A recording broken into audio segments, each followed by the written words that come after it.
Now, this is the best part of the show where we get You to said the last segment was the best part of the show. I said that was one of the best parts of the show. I do remember saying that. So Yeah. which one is? No, I said this is go one. ahead. Yeah. I can't wait till I start doing the show by myself.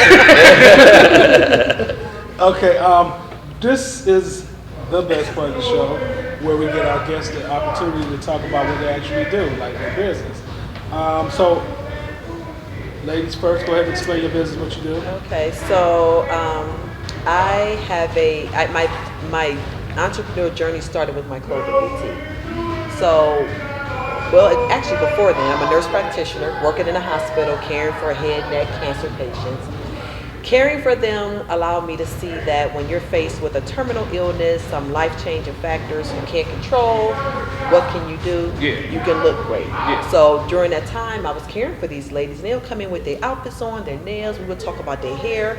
So which gave me the idea to open up a women's boutique store. Okay. So once I opened up the women's boutique store, the women coming in there, they're shopping, and during this shopping time, they're talking about depression, divorce, low self-esteem, their weight. They don't like their knees. They don't like their ankle.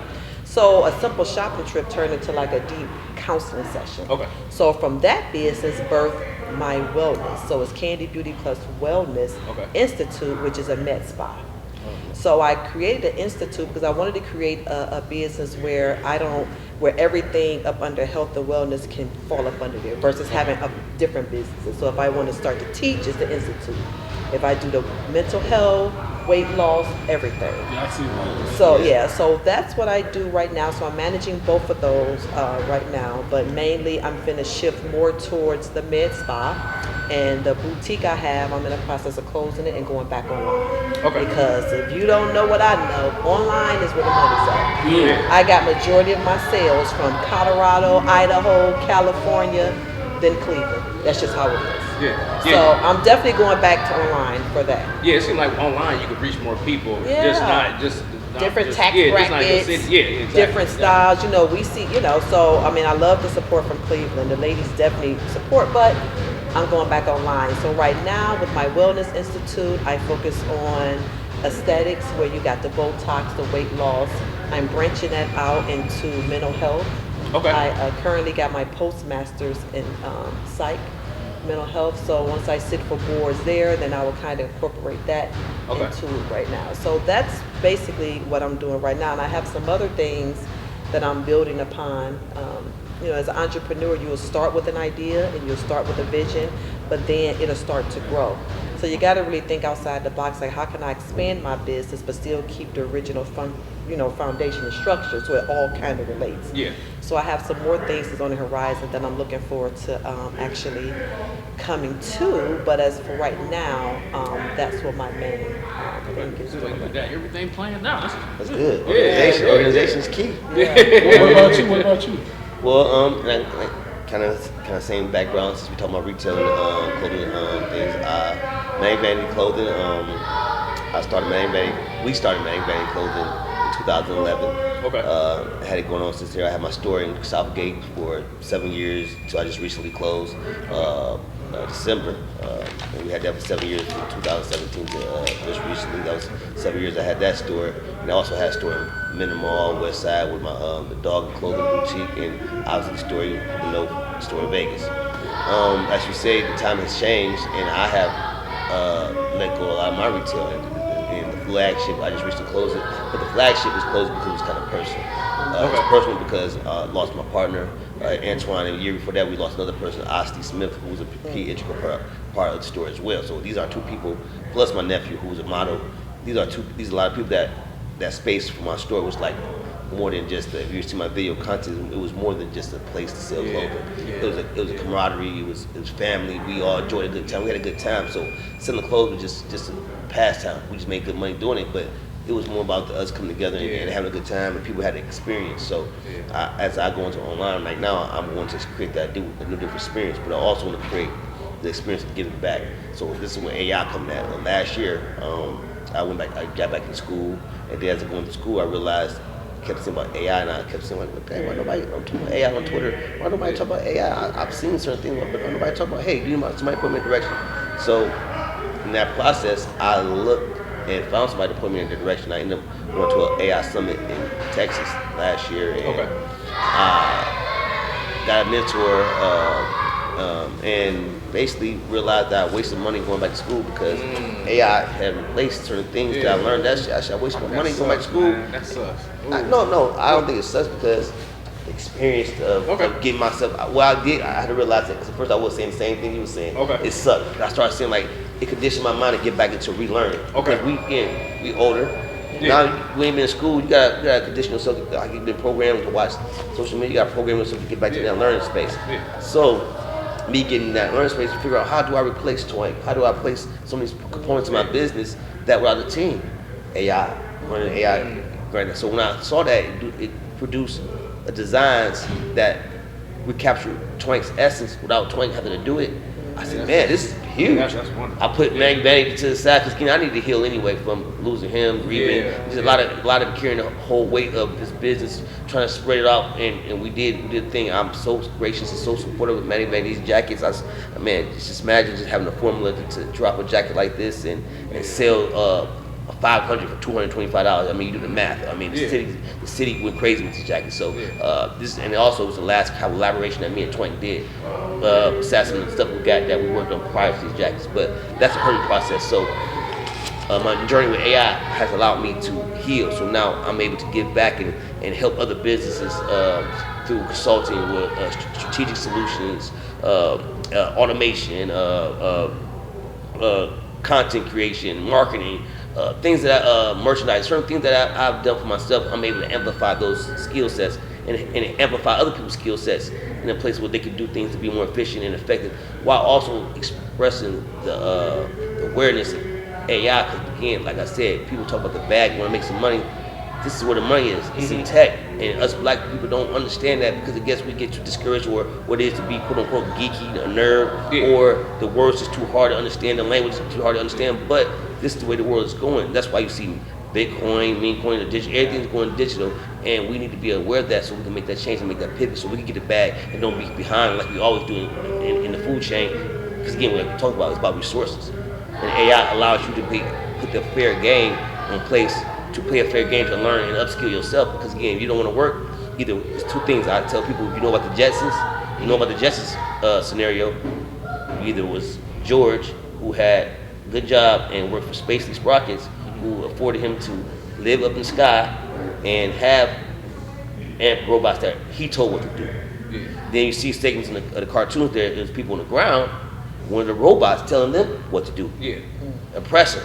And again, there's been stuff that we've seen in these certain movies and certain things. We got to think about, there's nothing coincidental, and everything has to have a reference.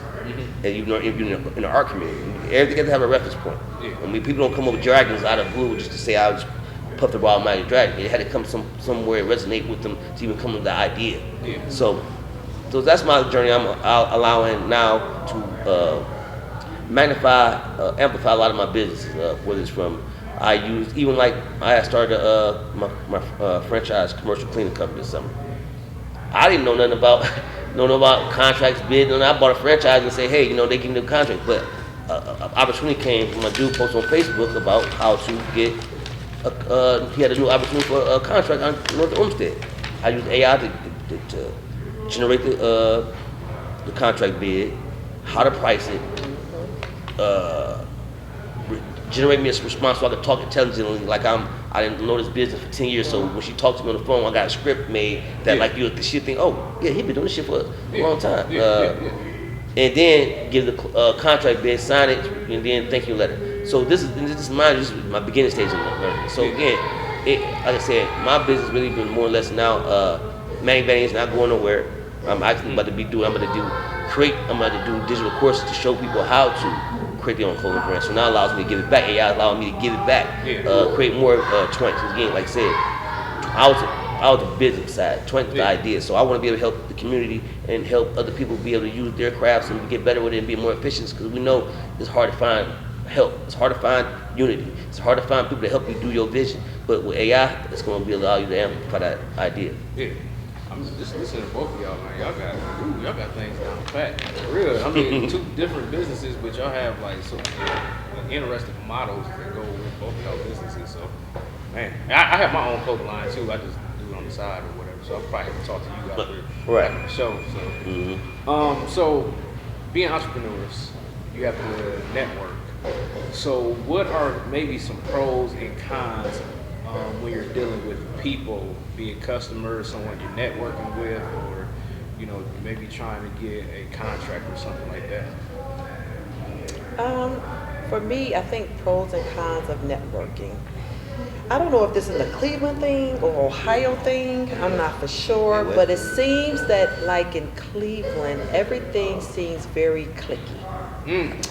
And what I mean by that is always the same entertainer, the same this, the same that. It's just always the same group of poor people that is on top of it. What? No, we do like, he know that I've been doing like stuff like movies and stuff like that for what we writing for. Right. And then it's like when you're trying to do like a, let's say you're trying to do a casting call or something, it's the same people show up, and then it's the same people show up, and then it's kind of like they try to give you an idea like you're only gonna mess with us people.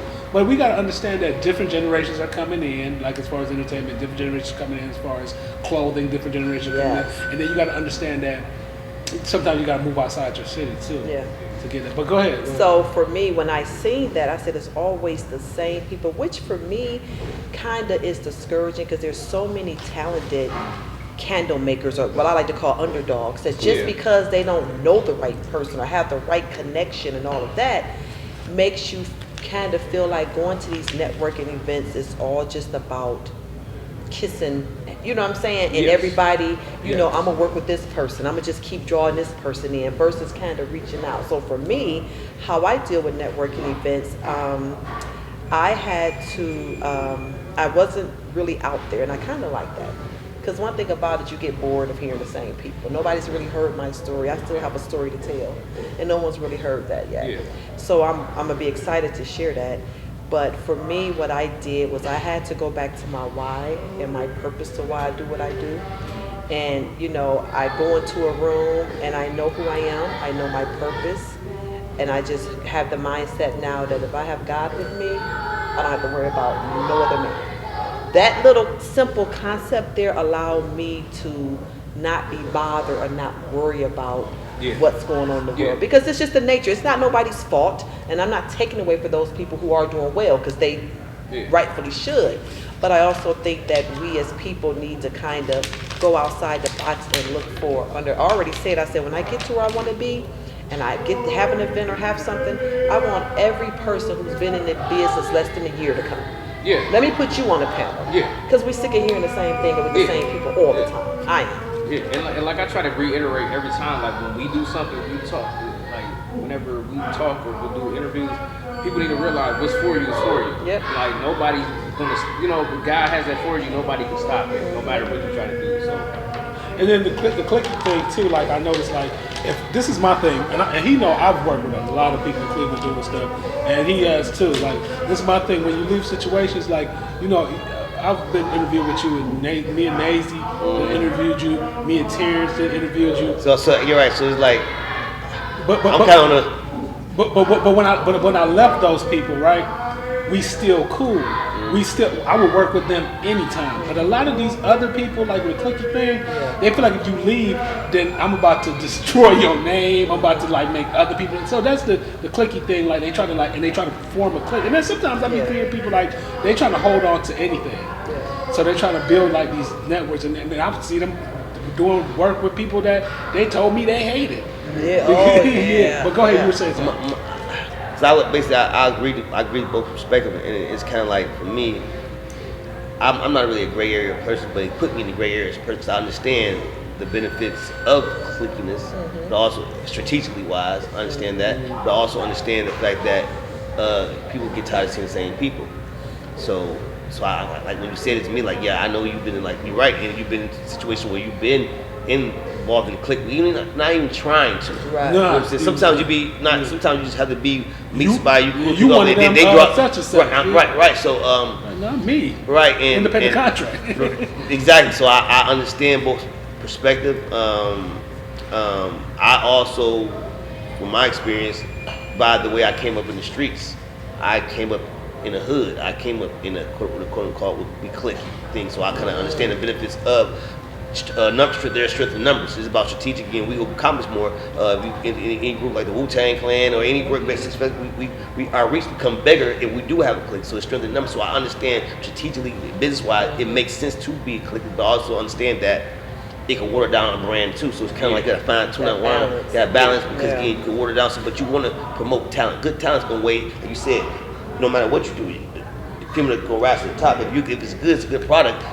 If you good, you gonna make yourself be known anyway. But so it's like I understand both ends of the spectrum. I just believe in, like you said, when you said God and faith control your destiny, and that's why I say when I talk about the 5%. I'm an original man, creating the image of God, and you know, if God, black man's God, you gotta look at the numbers. It's a numbers game. I'm gonna go in a situation and say, hey, what's for me? Like you said, what's for me is for me. Yeah, exactly. And I see this saves 20, 30 people here. I gotta try to get in where I fit in. And that's what my thing was when I left from Cleveland. People asked me, well, why would you go to Vegas at the time when Manny Manning's hot? I said, numbers game. I gotta go get out here no matter how support I'm getting from here.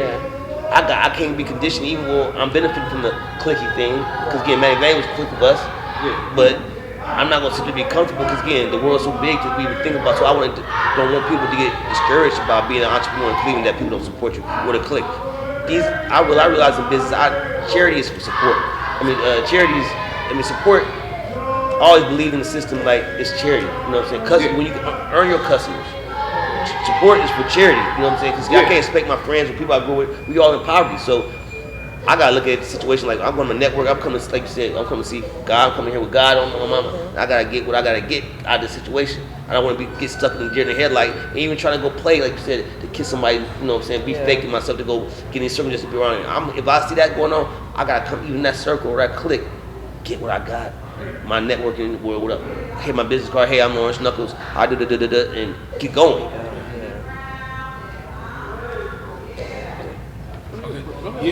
So what's next for both of you guys? What's next? Well, I'm like you. I'm going.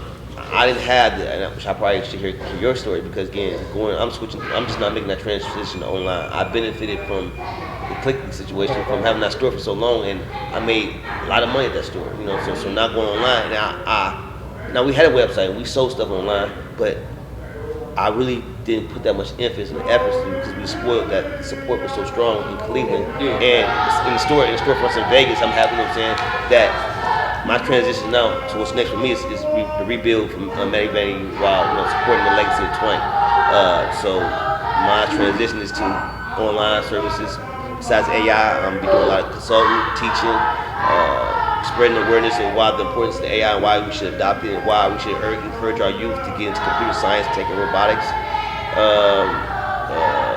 Really, that's what my goals is with AI and to help small businesses, show them AI tools that they can use to benefit to make their business run more faster and efficient without having to be doing all the legwork and allow them empower what they love to do without having to worry about the things they don't like to do. Okay. I think for me, I'm just, they say you make a plan. If you ever have your plan, you write a pencil because God will come and erase it. I had a whole plan set. December, had my whole business, everything done December of 24, and it stopped. Everything I planned is now on hold because December 16th, I was diagnosed with breast cancer. So listen, everything that I had planned. So now I'm to the point in my faith is I've been climbing a ladder all this time, but I'm realizing it was probably along the wrong side of the building. I'm in a different building. So right now I'm open, I'm heavy in prayer, looking for guidance. I didn't have an idea what I want to do, but until I receive confirmation of word, I'm not making a move. So my next year and what I got planned, it's all up to God right now. Because clearly what I had planned for December, if we had this interview back in December, I would have been like, oh, I'm doing this, I got this doctor this, I got this. But when something happens like that, and you go from your routine to what you guys doing to chemotherapy, radiation, your whole world just stops. Yes. What do you do then?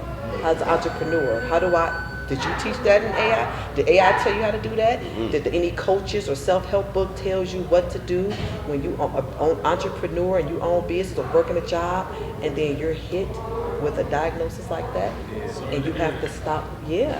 So for me, right now, I'm on a healing journey, and I'm feeding my spirit, and I'm just gonna see what's out there for me. So it's to be continued for me. Y'all got powerful stories, and I appreciate y'all coming on the show, experience, letting people know about y'all's stories and what experiences and everything. And we support y'all. Thank you. If y'all need any help or any support from us, Or anything, or you know what I'm saying? I know you're not at the store. That's the last place we seen each other at the store. Yeah, so you know what I'm saying? That just closed down in December. Yeah, hit me up with anything. Yeah, you know what I'm saying? And if you need having any projects, you be like, hey, come through. You want to film and do something, anything that y'all doing. You know, we are open for anything like that. We are trying to be supportive of. That's why that's part of the main part of this podcast is to give people in Cleveland, business owners, actual opportunity. And this, we were talking about the clicky thing. I remember when social media first started, and I used to do like, when Instagram first started, I used to do my videos and my comedy stuff, and it was like social media, and different stuff I used to do, like writing and work. I remember when I used to like go in the Cleveland Heights pages, they used to dog me so much, and now a lot of them trying to work with me. So it's kind of, you know what I'm saying? They used to be the worst. Like Cleveland Heights people, like we don't know you, we don't know, like. Hey, man, you gotta lay off my Heights people. No, I'm being dead. That's what I used to experience. Like, because they had they had a lot of pages in the beginning, and they used to always be dogging me. But then now I know most of them. Yeah. You know what I'm saying? And they probably don't remember none of that. So before we go quickly, is there any shout outs or any words you want to give to people out there? Anybody supporting you or anything like that? No, I just first of all, thank you guys for having me on here. I love the opportunity to talk and to share and provide insight. You know what, for me, I would just say, I don't have anybody I want to shout out, but just words of encouragement for people to just, find your purpose. Find your purpose, and when you know your when you work in your purpose, it doesn't seem like work. So whether you make $1 today or $200 the next day, it doesn't matter. So just find your purpose, your vision, find out why you were here, what is your God-given blessing and talent, and go from there. I agree with that. I don't really understand after that. I think a lot of things she said, I resonate with that. I put God first. I want to give a shout out to God for being the grabbers here, allowing me to spread the word, encouragement, faith, because I'm a person that, like you know me, I'm always speaking motivation, I'm always speaking about empowerment. This is why I always take more victories, because again, the challenges I have faced to get to where I'm at, and the adversity we continue to fight, and that's why I do it for the people who has supported me, because again, they see my journey, from the streets to prison, gang, parents on drugs, my mother in prison, all the stuff that I would come to be the place where I'm at today. So as I continue to inspire other people and inspire to challenge themselves and challenge the mind state and have critical thinking, and so because without the growth mindset, you cannot have the art of winning. And next after that is my number 2 principle is faith. Yeah. God first. We cannot, without the moral direction, the moral compass, how do we know where we're going? Yeah. So I think you said at the end was definitely resonate with me, and why I feel like about more victories is because you gotta keep fighting and fighting the day to day. And sometimes, again, like in your place, me dealing with the loss of loved ones, and not really having a chance to really heal myself. Because again, before this happened, for me losing my partner, and like I said, a good close friend of mine, and my father had died too. So this is like, I have it for the last 3 years. I'm taking boom, boom, boom, boom, my nephew, boom, a lot of things. So that's been my journey. I had to take a break from her. So I let my story just like go. And people like, hey, and people are probably wondering what I'm gonna do with Manic Vanity next, because I've been silent doing it, but I had to get my mind right. I had to talk to God. I had to get my relationship, like she said, my relationship right with God, and get my understanding and quiet the noise. Yeah. Sometimes you gotta quiet the noise and distraction and get one with yourself and be able to build yourself way back up to get out the dark tunnels, because that's where we at. And the shift in the culture is, you've seen, like you said earlier in the conversation, that it's moving. So you gotta position yourself and rebuild. A lot of people are rebuilding themselves right now. So that's all I can really say. And I thank everybody. I thank God for just having the opportunity to still keep fighting for another day. Thank you so much. We appreciate you. Like, share, and subscribe. Please. We need more subscribers.